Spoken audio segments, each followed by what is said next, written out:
there was a time when everything was still. All the spirits of the earth were asleep, or almost all. The great father of all spirits was awake. Gently, he woke up the Sun Mother. As she opened her eyes, a ray of sunshine spread out across the world. Mother, I have work for you. Go down to the earth and awake the sleeping spirits. Give them forms. The Sun Mother glided down to the earth, which was bare at the time, and began to walk in all directions, and everywhere she walked, plants began to grow. After returning to the field where she'd begun her work, the mother rested, well pleased with herself. The father of all spirits came and saw her work, but instructed her to go into the caves and wake the spirits. This time she ventured into the dark caves of the mountainside. The bright light that radiated from her waked spirits, and after she left, insects of all kinds flew out of the caves. The Sun Mother sat down and watched the glorious sight of her insects mingling with her flowers. However, once again the father urged her on. The mother ventured into a very deep cave, spreading her light around her.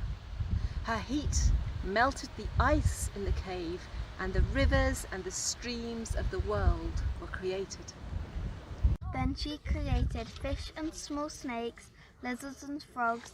Next she woke the spirits of the birds and animals, and they burst into the sunshine in a glorious array of colours. Seeing this, the father of all spirits was pleased with the Sun Mother's work.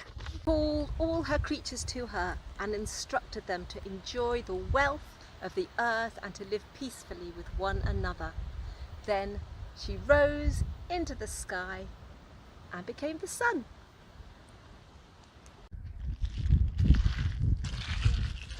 So we're making our own creatures over here out of the earth. We call them blobsters. And oh, they've got all sorts of special features. This one's got lovely grassy hair. Oh, I like the hair on this one as well. It's like a little kind of bun on the top of her head. This one over here has 3 eyes.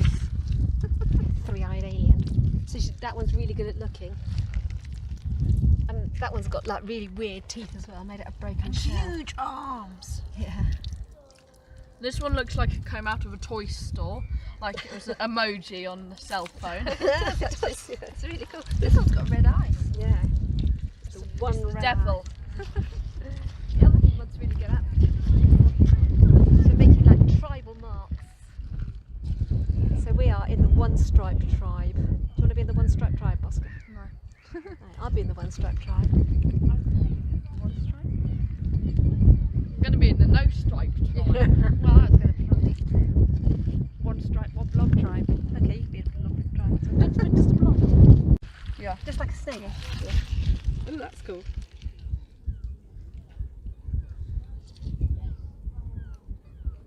I'm in the spotted snake gang. Yeah. Excellent.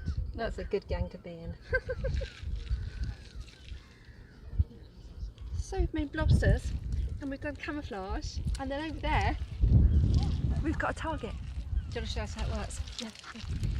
We've made a target out of seaweed, and then we pick up our mud balls. And do you have to hit that Yeah. piece of Well, turtle? no, you just hit around it. That's just to get you extra points. Oh, extra points. Oh, missed! Oh, you hit the end. Excellent. Yes! Oh, nearly. I wonder if there's any tracks we can find over here.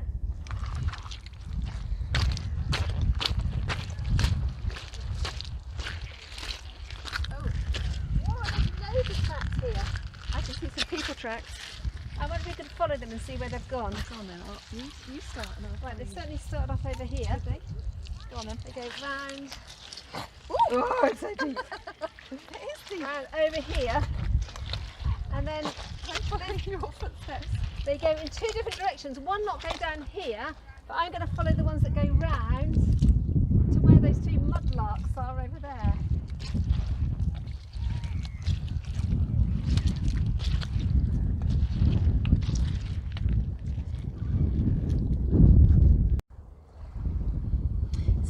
fun following tracks on the mud. I think a dog's been here. Look, you can see a dog's paw print because they have a big pad there and then 4 toes, and each toe has a claw on it.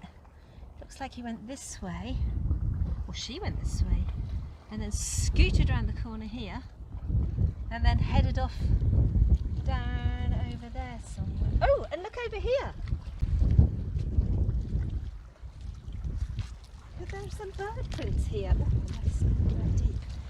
Here, there's some lovely bird prints. This is a good one. You can see the toes of the bird. That one's even better. You can see the claws on the end. So maybe it's facing that way. Maybe it was pecking about here, trying to find some food. Can't see where it went after that. Maybe it went onto the mud. Or maybe there's lots of them down over there. So maybe it headed off that way towards the river. I'd like to see. I wonder where it is now. We're really lucky in Woodbridge. We have so much mud right next to the river where you can wash it off. You just need to be careful because the mud, as you can see from here, is really deep. And if you don't keep moving, it sucks at your feet. So make sure you keep moving and make sure you never go in the mud on your own. And also keep an eye on the tide so that the water doesn't take you by surprise. And you find yourself surrounded by mud and water. Right, the other good thing about water is that you can use it to wash off the mud.